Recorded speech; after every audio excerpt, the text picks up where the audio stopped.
के तुम्हें मालूम है कि यहाँ हम परमेश्वर की मर्जी के बिना कुछ नहीं कर सकते।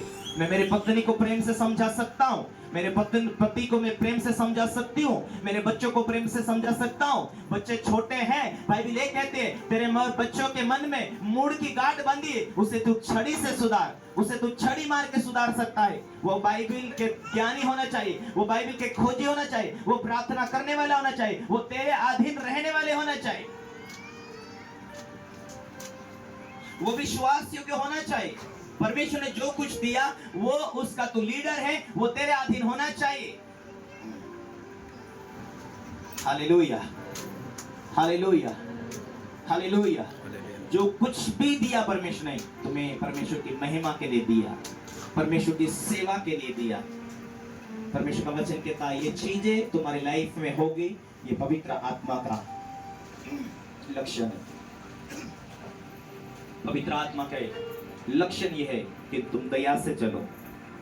यदि आज सहन सकते हैं तो दया का एक नतीजा है, धीरज है, एक परमेश्वर का अभिषेकन एक लक्षण है।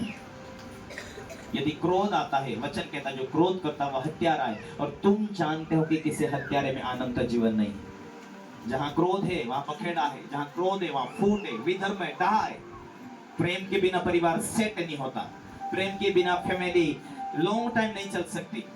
प्रेम के बिना तुम्हारे परिवार में परमेश्वर की उपस्थिति को देख नहीं पाओगे, परमेश्वर के दर्शन को नहीं देख पाओगे।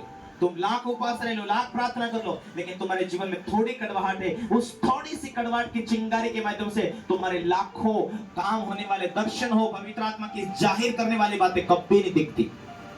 मन में भेद, मन में कड़वाहट है तो इसीलिए प्रभु ने कहा यदि किसी के मन में किसी के प्रति द्वेष है, दोष है तो माफ करो। तो बड़ा लाख रुपए का 10 लाख का तो भेंट लेकर जाए, परंतु यदि तेरे भाई तेरे परिवार के किसी फैमिली के विरोध में तेरे जन्म में कड़वाहट है तो वो भेंट कोई काम का नहीं, वो वही फेंक के आ जा। पहले मेल मिलाप कर, पहले माफ कर, माफी मांग, फिर तू भेंट चढ़ा। तेरा छोटा हो बड़ा हो सारा भेंट तुझे परमेश्वर तेरे भेंटों को ग्रहण कर सकता है।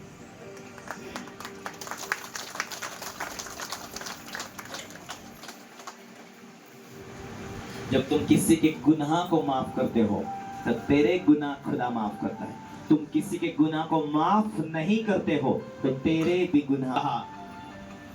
पैरालाइज वाले लखवे वाले व्यक्ति को ये पुत्र ढाढ़स बांध, तेरे पाप क्षमा हुए, उठ अपनी खाट उठा और चले जा।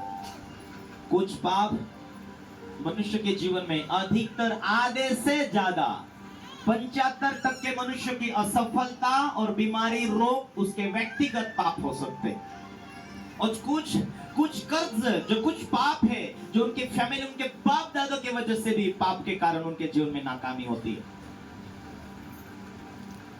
कुछ बीमारी उनके व्यक्तिगत पाप के कारण, कुछ जो 75% में से 25% जो बीमारी है वो उनके बाप दादा पूर्वजों के पापों की वजह से हो सकते हैं। लेकिन इन सारे चीजों से परमेश्वर आजाद करने के लिए तैयार है। यदि तू आत्मा से भरा हुआ जीवन जिए और परमेश्वर को पूछे कि प्रभु मुझे निकलना कैसे, मुझे आजाद कैसे होना। हम एक रहस्य मिला, प्रभु के धार्मिक लोगों को एक जीवन जीने का रहस्य मिला। सारा भेद मिल चुका है। मैं आप सारा भेद मिल चुका है कि हम आजाद कैसे हो, वो भेद मिल चुका है। श्रापों से आजाद होना वो भेद मिल चुका है, पवित्रना वो भेद मिल चुका। फिर भी हम विश्वास योग्य नहीं रहेंगे तो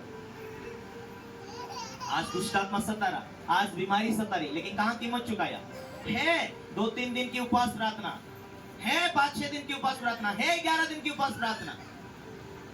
परमेश्वर का वचन कहता पूरी बुद्धि से, पूरी शक्ति से, पूरी ताकत से, पूरे विवेक से, पूरी बुद्धि से, पूरी शक्ति से परमेश्वर से प्रेम रखना। पूरी ताकत से लगा दो, पूरी ताकत परमेश्वर से प्रेम करने में, रात दिन उपवास प्रार्थना में, जीव से ज्यादा परमेश्वर को खोजने में।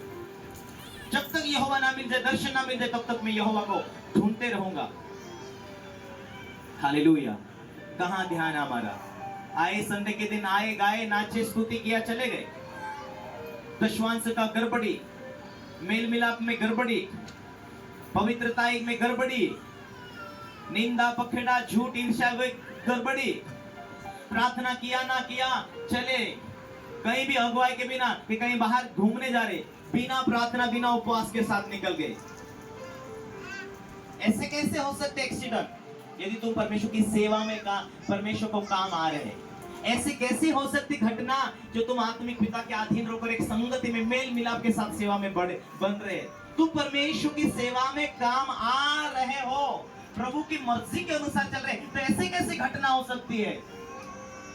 वचन तो तेरे चारों तरफ ढाले, जो काम तू करेगा उसमें यहोवा तुझे सफल करेगा। जहां जहां जाएगा तेरे साथ परमेश्वर रहेगा। परमेश्वर का वचन कहता जगत के अंत तक मैं तेरे संग रहूंगा। वो जगत के लास्ट तक तेरे साथ रहने के लिए एक वाचा बांधा उसने। ऐसे कैसे हो सकती घटना उसे पूछे बिना? वो परमेश्वर ने अनुमति दिया, यदि तू परमेश्वर के तब तक तुझे कोई भी छू नहीं सकता। तेरे दिल में गड़बड़ नहीं हो सकती जब तक यहोवा अनुमति ना दे। तो तेरे पाप के वजह से, तेरी कमी की वजह से हो सकता है। हालेलुया। यदि परमेश्वर ने जानबूझकर आयुब के ऊपर मुसीबतें आने दिया, वो परमेश्वर उसके साथ था। उसे कहीं गुना परमेश्वर ने बच्चों की आशीष थी, खोई हुई थी, ले ली गई थी, कहीं गुना प्रभु ने बच्चों की आशीष दिया। धन संपत्ति की आशीष प्रभु ने मांगा, कहीं गुना दे दिया था। शैतान को परमेश्वर ने अनुमति दिया था। हो सके उसकी गवाही हो, परमेश्वर की गहरी भेद को और हम और जानते हैं, लेकिन और कुछ बची हो सकता परमेश्वर हजारों साल के लिए आयुब की गवाही बनाना था, जो आज तुम सुन रहे, आने वाली पीढ़ी सुनेगी, हजारों साल की पीढ़ियां सुनती रहेगी।